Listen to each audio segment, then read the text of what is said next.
Welcome to ప్రజా express news బులెటిన్ల ముందుగా headlines. Chittoor జిల్లా కుప్పం మహిళను పరామర్శించిన హోంమంత్రి అనిత.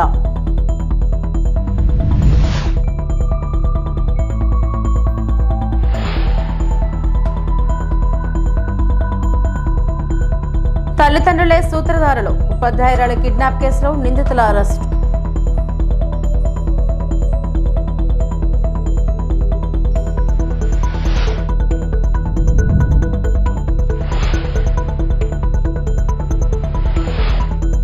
సింహాచలం నరసింహస్వామి హుండీ లెక్కింపు. కుప్పం మండలం నారాయణపురం ఘటనపై స్పందించిన హోంమంత్రి అనిత. మహిళతో వీడియో కాల్లో మాట్లాడి ధైర్యం చెప్పిన హోంమంత్రి, మహిళ అప్పు తీర్చలేదని హింసించిన వారిపై కఠిన చర్యలు తీసుకోవాలని పోలీసులను ఆదేశించిన మంత్రి అనిత. మహిళ అప్పు తీర్చలేదని ఇలాంటి ఘటన జరగడం దురదృష్టకరం. బాధిత కుటుంబానికి ప్రభుత్వం అండగా ఉంటుందని హోంమంత్రి హామీ. శ్రీకాంత్ గారు ఆల్రెడీ మీతో మాట్లాడారు.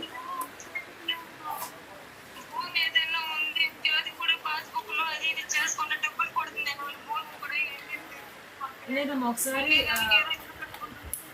మన వాళ్ళు కూడా వస్తారు మీ దగ్గరికి. ఆ పెన్షన్ విషయంలో కూడా ఏదో ప్రాబ్లం వచ్చిందని చెప్పారంట కదా శ్రీకాంత్ గారితో.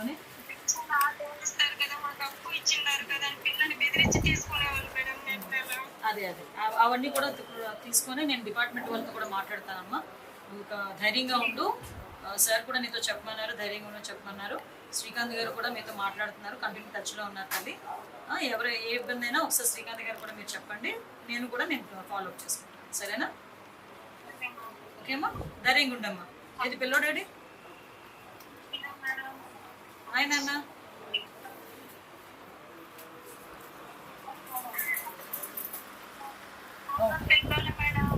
ఏం లేదులేమ్మా, కంగారు పడుతున్నాను. ఓకేనా?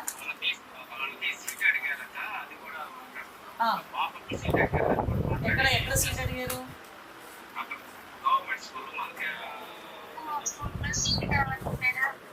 అలాగేనమ్మా, తప్పకుండా చేస్తాను, తప్పకుండా చేద్దాం. ఆల్రెడీ శ్రీకాంత్ గారు మాట్లాడారు, ఎమ్మెల్సీ గారు, తను చూసుకుంటారు. ఓకేనా? ధైర్యం ఉండమ్మా, ధైర్యం ఉండండి.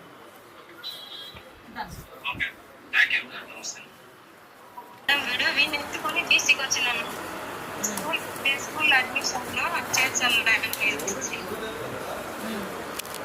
చెప్పి కట్టేసి కొట్టినారు మేడం. వాళ్ళంతా కమిలిపోయింటే ఒక ముసలోడు మన వెంకటలక్ష్మి, మునికెన్నప్ప, జగదీశ్వరి, రాజా చాలా దారుణంగా మాట్లాడినాడు. చిత్తూరు జిల్లా కుప్పం మహిళను పరామర్శించిన హోంమంత్రి అనిత. కుప్పంలో మహిళపై దాడి చేసిన వారిని కఠినంగా శిక్షిస్తామని హోంమంత్రి అనిత బాధిత మహిళకు హామీ ఇచ్చారు. కుప్పం ఏరియా ఆసుపత్రిలో చికిత్స పొందుతున్న మహిళను వీడియో కాల్ ద్వారా పరామర్శించి ధైర్యం చెప్పారు. బాధితురాలకి ప్రభుత్వం అండగా ఉంటుందని స్పష్టం చేశారు. ఇలాంటి చర్యలు పునరావృతం కాకుండా చర్యలు తీసుకోవాలని పోలీసు అధికారులను ఆదేశించారు.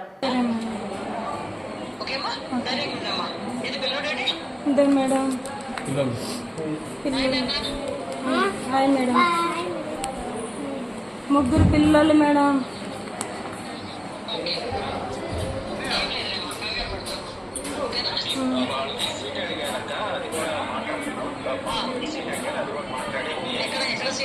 మాకు మోడల్ స్కూల్లో సీట్ కావాలి మేడం. మా పిల్లల భవిష్యత్తు బాగుపడాలి. ఎందుకంటే మేడం, నమస్కారం మేడం.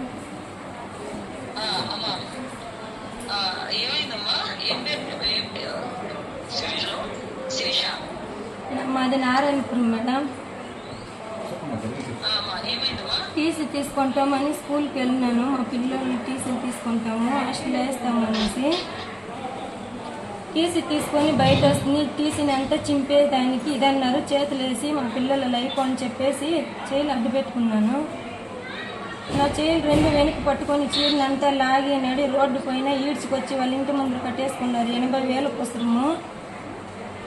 నేను సంతకం పెట్టి 80,000 తీసుకున్నా. సంతకం పెట్టేదానికి కారణము నా మొగుడు నా దగ్గర ఉండొద్దు, సైన్ చేయకపోతే నా భార్యగా నా కష్టం అర్థం చేసుకోకపోతే అని భయపెట్టేవాడు. ఇంట్లో ఉండేటప్పుడు భయపడి నేను సంతకం పెట్టేసినాను. నా కొడుకు మేడం వీడిని ఎత్తుకొని టీసీకి వచ్చినాను. స్కూల్ అడ్మిషన్లో చేర్చాలనేసి చెట్టు కట్టేసి కొట్టినారు మేడం. ఒళ్ళంతా కమిలిపోయింది. ఒక ముసలోడు ముని వెంకటలక్ష్మి, మునికెన్నప్ప, జగదీశ్వరి, రాజా చాలా దారుణంగా మాట్లాడినాడు మ్యామ్. ఆ ముసలోడు వాళ్ళ కొడుకు ఈడ్చి వద్దు, పెద్ద న్యూసెన్స్ అయిపోతుంది, కట్టకండి, నేను లేడి, నా పిల్లల కోసం నేను బతకాల, మాకు ఎవరు లేదు. నన్ను చూడనట్లు రోడ్లో 200 మంది ఏదో ఫంక్షన్ ఊర్లో అందరూ చూసేనట్టు చీరని లాగి కుట్టి చేయి తూకేదానికి లేదు, కాలు తూకేదానికి లేదు, మారి చేసేస్తున్నారు మేడం. లేదమ్మా, ఇది చాలా దారుణం. ఇది నేను మాట్లాడాను, శ్రీకాంత్ గారితో కూడా నేను మాట్లాడాను. వెంటనే విషయం తెలిసిన వెంటనే మాట్లాడానమ్మా. నేను డిపార్ట్మెంట్ వాళ్ళతో మాట్లాడతాను. ఆల్రెడీ కేసు కూడా ఫైల్ చేశారు, వాళ్ళని కూడా అరెస్ట్ చూపిస్తారు అమ్మా. వాళ్ళకి కేసు కూడా ఫైల్ చేశారు. నీకు కూడా ఏం లేదు, నువ్వు కంగారు పడకు, గవర్నమెంట్ నీకు అండగా ఉంటుందమ్మా. ఊర్లోకి పోయేకి వచ్చేకి లేదు. భూమి ఏదైనా ఉంది అంటే అది కూడా పాస్బుక్లు అది ఇది చేసుకున్న డబ్బులు పడుతుందని వాళ్ళ భూమి కూడా ఏది లేదు మా పేరులో. ఉండేదానికి ఏదో ఇల్లు కట్టుకున్నాం. అవి ఇంట్లో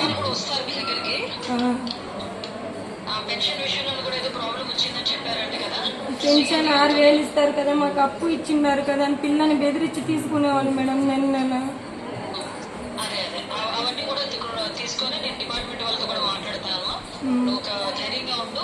అనకాపల్లి జిల్లా మాడుగుల నియోజకవర్గంలో రైతులకు మాడుగుల ఎమ్మెల్యే బండారు సత్యనారాయణమూర్తి ఆధ్వర్యంలో రాయితీలపై వ్యవసాయం యంత్ర పరికరాలు, నాణ్యమైన విత్తనాల పంపిణీ కార్యక్రమం నిర్వహించబడింది.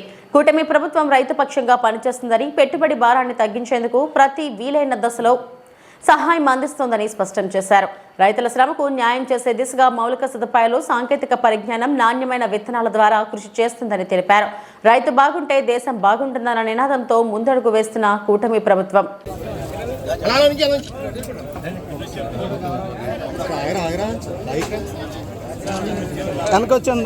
మళ్ళీ ఒక్కో మండలానికి 10 అదనంగా ఎక్కడెక్కడ జిల్లాలో రాష్ట్రంలో మిగిలిపోయినాయో అవన్నీ మన మామూలు మండలానికి 5-6 ఇచ్చారు. మన అదృష్టం ఏంటంటే మండలానికి 12, 16, ఇక్కడ చీడికారులో 16, దేవరాపల్లిలో మనం డిస్ట్రిబ్యూట్ చేశాను 16. అచేత నేను ఇంకో చెప్తున్న రైతులు ఇన్పుట్ ఏవైతే ఉన్నాయో ఇన్స్ట్రుమెంట్స్ ఉన్నాయో, 1 పవర్ టిల్లర్ కానీ, 3 స్ప్రేయర్స్ కానీ, రోటరేట్స్ కానీ, మీరు ఎవరైనా రోటరేట్ కానీ, ట్రాక్టర్ డ్రమ్స్, అది కూడా చాలా దమ్ముల్లో చాలా అవసరం కనుక ఇంకా ఎవరైనా రైతులు కావాలంటే ప్రస్తుతం చెప్తున్నాను, మీరు అదనంగా కావాలంటే దరఖాస్తు ఇవ్వండి. ఎక్కడొక్కడ తెచ్చిచ్చే బాధ్యత నాది.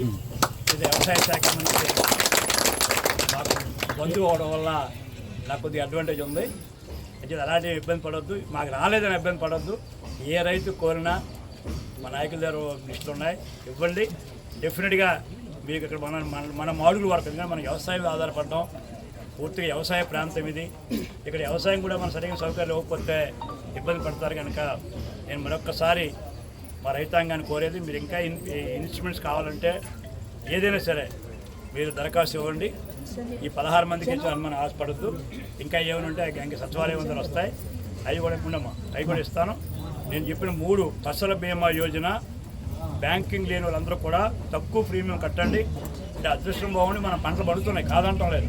ఇంకా దురదృష్టం జరిగితే మాత్రం జాగ్రత్త పడదు కనుక అది ఆర్జీఎల్ మాత్రం మేడం గారు చెప్పినట్టు ఫాలో అవ్వండి.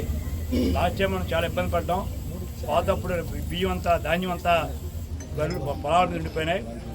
అది వాడు చూడమని చెప్తూ, వేరుశెనగ కూడా ఎక్కువ అర్లీగా ఇస్తే మంచిదని మేడం గారితో చెప్తూ, తర్వాత మీకు విత్తనం కానీ ఫెయిల్ అయితే మీరు ఆ రిసీట్ ద్వారా మా మేడం గారికి మీరు కంప్లైంట్ చేస్తే మేము ఆ కంప్లైంట్ ద్వారా మళ్ళీ మీకు నష్టపరిహారం ఇచ్చేటువంటి హక్కు మీకు ఉంది. చాలామంది తెలియదు పాపం. కంపెనీలు కానీ ఏదైనా సరే గవర్నమెంట్ కానీ ఆ నష్టపరిహారం ఇవ్వాలని చెప్పి గవర్నమెంట్ ఆఫ్ ఇండియా యాక్ట్ చెప్తుంది. ఈ 4 సద్వినియోగం చేసుకోవాలని మీ అందరికీ పేరున కోరుతూ. అనంతపురం జిల్లా కబందూరు మండల కూరాకర్లపల్లిలో ఈ నెల 12న జరిగిన ఉపాధ్యాయురాలి కిడ్నాప్ కేసును పోలీసులు ఛేదించారు. ఈ కేసులో 11 మందిని అరెస్టు చేశారు. ఇష్టం లేని పెళ్లి చేసుకుందనే కోపంతో తల్లిదండ్రులే ఉపాధ్యాయులని కిడ్నాప్ చేసినట్లు తేల్చారు. పెళ్లి చేయమని ఆ అమ్మాయి అడిగితే వాళ్ళ చెల్లెల భర్తను పెళ్లి చేసుకోమని ప్రెషర్ చేయడం జరిగింది. అది నచ్చక ఆమె గత 20 సంవత్సరాలుగా ప్రేమిస్తున్న తిప్పేస్వామిని పెళ్లి చేసుకున్నది. అది నచ్చక ఈమెను కిడ్నాప్ చేసుకెళ్లి ఎలక్ట్రానిక్ సిటీలో బంధించి ఆమెను హింసించి ఆమె దగ్గర ఉన్న సెల్ ఫోను, క్రెడిట్ కార్డు, ఇవన్నిటిని డెబిట్ కార్డు, వీటన్నింటినీ లాక్కొని ఆమెను కొట్టడం జరిగింది. ఆమె విశాఖ జిల్లా సింహాచలం శ్రీ వరాహలక్ష్మీ నరసింహస్వామి వారి హుండీ ఆదాయాన్ని సింహగిరి పరాకమణి కేంద్రంలో లెక్కించారు. భక్తులు కానుకల రూపంలో సమర్పించిన నగదు 3,21,38,717 రూపాయలు సమకూరినట్లు ఆలయ ఈసీ తెలిపారు. దీంతో పాటు 203 గ్రాముల బంగారం, 18 కిలోల 25 గ్రాముల వెండి కానుకల రూపంలో వచ్చినట్లు వివరించారు. ఈ మొత్తం ఆదాయం కేవలం 33 రోజులదేనని స్పష్టం చేశారు. వేసవి సెలవులు కావడంతో భక్తులు పెద్ద సంఖ్యలో స్వామిని దర్శించుకోవడంతో భారీ ఆదాయం సమకూరిందన్నారు. ఈ నెలలో భక్తుల రాక మరింత పెరగవచ్చని ఆలయ అధికారులు అంచనా వేస్తున్నారు. పశ్చిమ గోదావరి జిల్లా మొగల్తూరు మండలం కేపీపాలెం బీచ్ లో 3,000 మందితో యోగాంధ్ర కార్యక్రమాన్ని నిర్వహించారు. 2025 యోగా మాసోత్సవాల్లో భాగంగా ఏర్పాటు చేసిన ఈ శిబిరాన్ని ప్రభుత్వ విప్ బొమ్మిడి నాయకర్ ప్రారంభించారు. యోగా శిక్షకులు సులభమైన ఆసనాలు, శ్వాస పద్ధతులను వివరించి యోగా అభ్యసన చేయించారు. ఈ సందర్భంగా బొమ్మిడి నాయకర్ మాట్లాడుతూ యోగాసనాల వల్ల ఎన్నో దీర్ఘకాల వ్యాధులకు చెక్ పెట్టడంతో పాటు మానసిక ఒత్తిడిని తగ్గించుకోవచ్చునన్నారు. జిల్లా కలెక్టర్ నాగరాణి మాట్లాడుతూ యోగాను ప్రతి ఒక్కరూ జీవితంలో భాగస్వామ్యం చేసుకోవాలని, ఆరోగ్యంగా జీవించాలన్నారు. ఎస్పీ నయీం అస్మి మాట్లాడుతూ యోగా ధ్యానంతో సంపూర్ణ ఆరోగ్యం సాధ్యమన్నారు. ఈ కార్యక్రమంలో joint collector Rahul Kumar Reddy, additional SP Bhimarao, RDO Dasiraju, DSP Srivedalu పాల్గొన్నారు.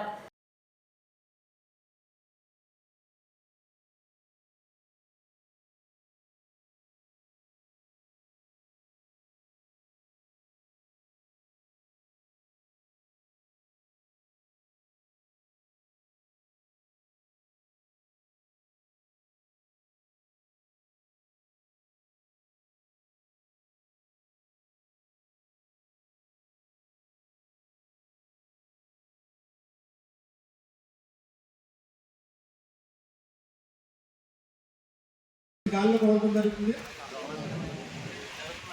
వెంటనే గాల్లో మేడం 1 2 3 చెప్పండి మేడం. 1 2 3. చాలా మంచి కార్యక్రమం ఇది. ఈ నెల రోజులు కూడా గత నెల 21 నుంచి ఈ నెల 21 వరకు గౌరవ ప్రధానమంత్రి మోడీ గారి కోరికల మేరకు మన ఆంధ్ర రాష్ట్రంలో కూడా గౌరవ ముఖ్యమంత్రి చంద్రబాబు నాయుడు గారు, గౌరవ ఉప ముఖ్యమంత్రి పవన్ కళ్యాణ్ గారి పిలుపుతో రాష్ట్ర వ్యాప్తంగా కూడా మన నియోజకవర్గమే కాదు, మన జిల్లా కాదు, రాష్ట్రంలో ఉన్నటువంటి అన్ని జిల్లాల్లో కూడా మరి యోగాంధ్ర కార్యక్రమాలు నెల రోజులు కూడా ఏర్పాటు చేయడం జరిగింది. మన నరసాపురం నియోజకవర్గంలో కూడా గత నెల 27వ తారీఖున ఏదైతే గోదావరి నది తీరం ఉందో, గోదావరి నదీ తీరాన మరి ఆ రోజున సబ్ కలెక్టర్ గారి ఆధ్వర్యంలో మున్సిపల్ కమిషనర్ గారు కానీ ఇతర అధికారులు కానీ వీరందరితో కలిపి మరి ఆ రోజున కూడా అక్కడ మనం ఏర్పాటు చేసాం. మరి ఏదైతే ఈ రోజున మన నియోజకవర్గానికి సుదీర్ఘ తీర ప్రాంతం ఉందో, మరి పేరుపాలెంలో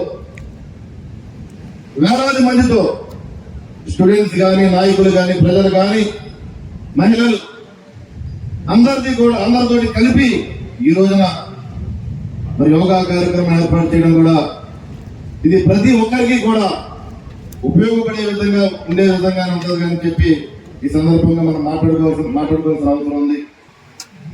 ప్రతి ఒక్కరు కొంత సమయాన్ని మరి యోగా కూడా కేటాయించవలసిన అవసరం ఉంది. పెద్దలందరూ అందరూ కూడా చెప్పారు, వివిధ రకాలుగా కూడా మన ఆరోగ్యాన్ని మనం కాపాడుకోవాల్సిన అవసరం ఉంది. దానికి ప్రధానంగా ఈ యోగాను మనం కొంత సమయాన్ని కేటాయించి రోజులో ప్రతిరోజు కూడా నిత్యం చేసుకుంటే కనుక మన ఆరోగ్యాన్ని మనం కాపాడుకొని మన కుటుంబానికి అండగా ఉండే విధంగా ఉంటుందని చెప్పి ఈ సందర్భంగా నేను అందరూ కూడా కోరుకుంటున్నాను. నేను ప్రతి ఒక్కరు కూడా మరి ప్రతిరోజు నిత్యం చేయవలసిన అవసరం ఉంది. ఎందుకంటే మరి ఈ రోజు చూస్తున్న సాఫ్ట్వేర్ ఉద్యోగులు కానీ, వివిధ రకాల అధికారులు కానీ మరి ఎప్పుడు ఆఫీసు. త్వరలో కమ్మిరెడ్డిపాలెం నుంచి వాడపాలెం రహదారి అభివృద్ధి. MLA Satyanandarao, doctor B R Ambedkar Konaseema జిల్లా కొత్తపేట నియోజకవర్గం కొత్తపేట వైసీపీ హయాంలో నిర్లక్ష్యానికి గురైన రహదారుల నిర్మాణం, అభివృద్ధి పనులకు కూటమి ప్రభుత్వం అధిక ప్రాధాన్యతనిస్తుందని కొత్తపేట శాసనసభ్యులు బండారు సత్యానందరావు వ్యాఖ్యానించారు. కొత్తపేట నుంచి వాడపల్లం వరకు 3 కోట్లతో త్వరలో నిర్మాణం చేపట్టనున్న రహదారిని సోమవారం ఎమ్మెల్యే బండారు సత్యానందరావు, జిల్లా Panchayati Raj engineering officer P Ramakrishna Reddy, Panchayati Raj divisional officer A V సూర్యనారాయణలతో కలిసి పరిశీలించారు. మహాత్మా గాంధీ జాతీయ గ్రామీణ ఉపాధి హామీ పథకం నిధులతో నిర్మించనున్న ఈ రహదారికి ఇటీవలే నిధులు మంజూరయ్యాయి. అత్యంత పారదర్శకంగా రహదారి నిర్మాణ పనులను చేపట్టి త్వరితగతిన పూర్తి చేయాలని అధికారులకు ఆయన సూచించారు. ఈ కార్యక్రమంలో జేఈ వీరభద్రరావు, తహసీల్దార్ రాంబాబు, బూసి జయలక్ష్మి, భాస్కర్ రావు, అధికారులు మరియు కూటమి నాయకులు తదితరులు పాల్గొన్నారు.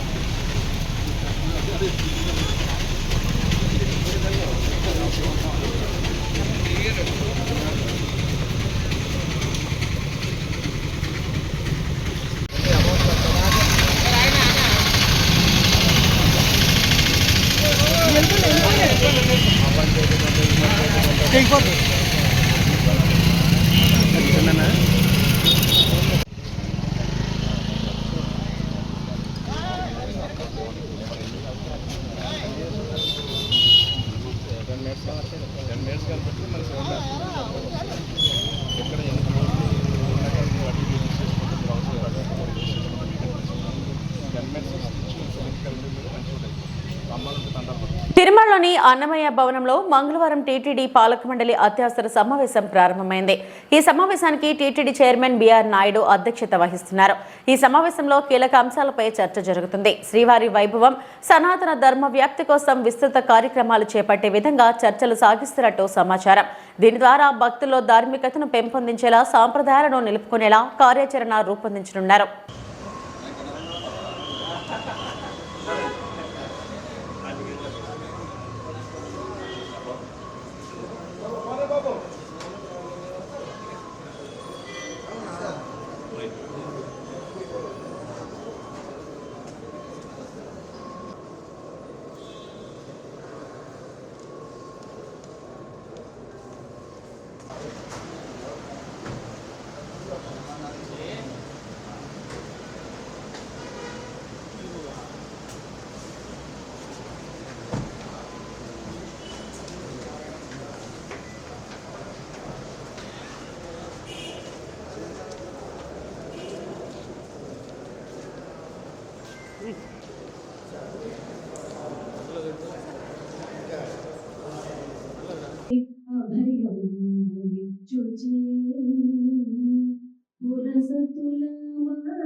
మంచి బంగారు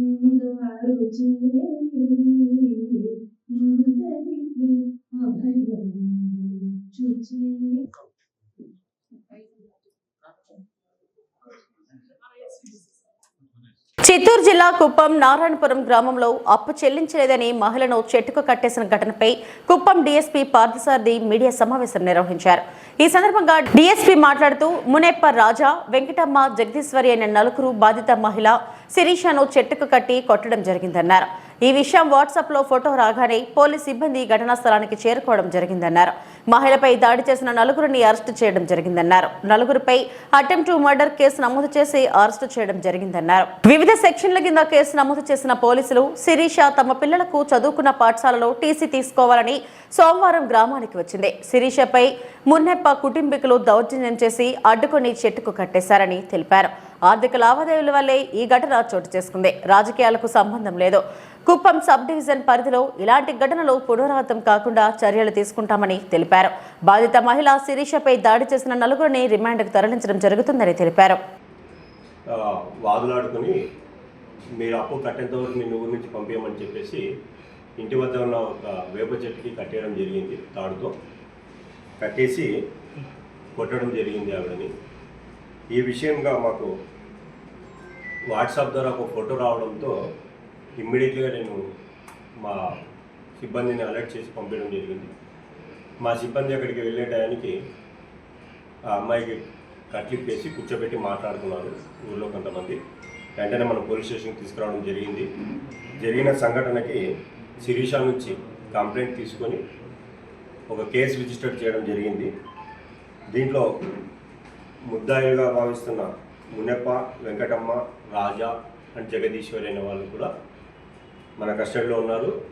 వాళ్ళని ఇప్పుడు రిమాండ్కి పంపిస్తున్నాము. ఈ కేసులో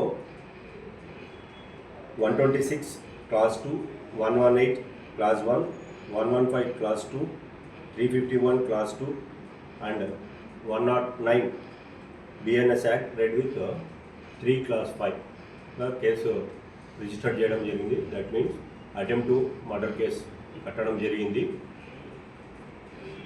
దీని పూర్వపరాలు విచారిస్తే ఈ శిరీష అనే అమ్మాయి తన భర్తతో, తిమ్మరాయప్ప అనే భర్తతో ఆ విలేజ్లో, నారాయణపురం విలేజ్లో గతంలో ఉండేది. ఒక 3 years బ్యాక్ వాళ్ళకి అక్కడ ఎక్కువగా అప్పులు చేసేసి తీర్చలేక ఎక్కువ మొత్తంలో లక్షల్లో అని చెప్తున్నారు. ఇప్పుడు నేను విలేజ్కి వెళ్ళి ఎంక్వైరీ చేయడంతో లక్షల్లో ఎక్కువ అప్పులు చేసేసారు. తీర్చలేని పరిస్థితుల్లో వాళ్ళు ఊరిచ్చి వెళ్ళిపోయారు 3 years బ్యాక్. అప్పటి నుంచి వాళ్ళ ఆచూకీ తెలియలేదని గ్రామస్తులు చెప్తున్నారు. ఇది ఇలా ఉండగా నిన్నటి రోజున శిరీష అనే ఆవిడ తన 2 పిల్లలకి అక్కడ స్కూల్లో చదివినారు. ఆ టీసీ తీసుకోపోవడానికి నిన్న మధ్యాహ్నము వాళ్ళ మేనమామ గారితో ఆ విలేజ్కి రావడం జరిగింది 2 wheelerలో. అప్పుడు ఈ 4 ముద్దాయిలు ఎవరైతే ఉన్నారో ఆమెను చూసి ఆపి వాగ్వాదం చేసుకున్నారు. ఖచ్చితంగా 80,000 మాకు కట్టేని వెళ్ళాలని. దాంతో మిగతా విలేజర్స్ కూడా వచ్చారు. వీళ్ళు హ్యాండెడ్గా ఆమె నుంచి ఎలాగైనా వసూలు చేయాలని చెప్పి దౌర్జన్యం చేస్తూ ఆమెకి చెట్టు కట్టేయడము చేశారు. ఈ విషయంగా మనము ముందుకెళ్తున్నాం. ఈ సదరు సంఘటనలో ఎటువంటి పొలిటికల్ ఇష్యూస్ లేవు, పొలిటికల్ ఇన్వాల్వ్మెంట్స్ ఏమీ లేదు దీంట్లో. అలాగే కుల ప్రస్తావన లేదు, అలాగే ఇతరత్ర కారణం లేదు. కేవలం ఫైనాన్షియల్ మ్యాటర్స్ మాత్రమే ఉన్నాయి. ఈ అప్పుల వ్యవహారం మాత్రమే ఉంది దీంట్లో. మేము తరవుగా ఎంక్వైరీ చేసాం. నిన్న సాయంత్రం నుంచి ఇప్పటివరకు ఎంక్వైరీ చేసిన దాంట్లో మాకు తెలిసిన విషయం ఇది. సమాచారం వచ్చిన వెంటనే, మాకు జస్ట్ వాట్సాప్లో ఒక ఫోటో వచ్చిన వెంటనే మేము రెస్పాండ్ అయ్యి ఆ అమ్మాయిని రెస్క్యూ చేయడం జరిగింది. తీసుకువచ్చి ఆ అమ్మాయిని ఇప్పుడు హాస్పిటల్ కూడా పంపించడం జరిగింది నిన్ననే. Now she is undergoing treatment. ఆ అమ్మాయికి ఎటువంటి ప్రమాదం లేదు, బాగానే ఉంది. హాస్పిటల్ ప్రస్తుతం ట్రీట్మెంట్ తీసుకుంటుంది. అలాగే ప్రెస్ వాళ్ళకు కూడా విజ్ఞప్తి ఏమంటే, కొన్ని విషయాలు సోషల్ ఈవెంట్స్ జరిగినప్పుడు దాన్ని సరైన అవగాహనతో ప్రజలకి ప్రజెంట్ చేస్తే బాగుంటుంది మీడియా ద్వారా. అలా కాకుండా కొద్దిగా త్వరగా న్యూస్ ఇవ్వాలి అనే కాంపిటేటివ్ స్పిరిట్తో కొన్ని విషయాల్లో కొంత ముందుడుకుగా తీసుకెళ్లడం జరుగుతుంది. దానివలన ఈ సొసైటీలో అన్రెస్ట్ క్రియేట్ అవుతుంది, ఏదో జరిగిపోతుంది అనే విషయము. దీంట్లో ఒక మీడియాలో వచ్చిన ప్రకారంగా నేను మీడియాని అటెంప్ట్ చేశాను. దాన్ని చూస్తే పూర్తిగా దీన్ని పొలిటిసైజ్ చేసేస్తున్నారు. It's not politicise.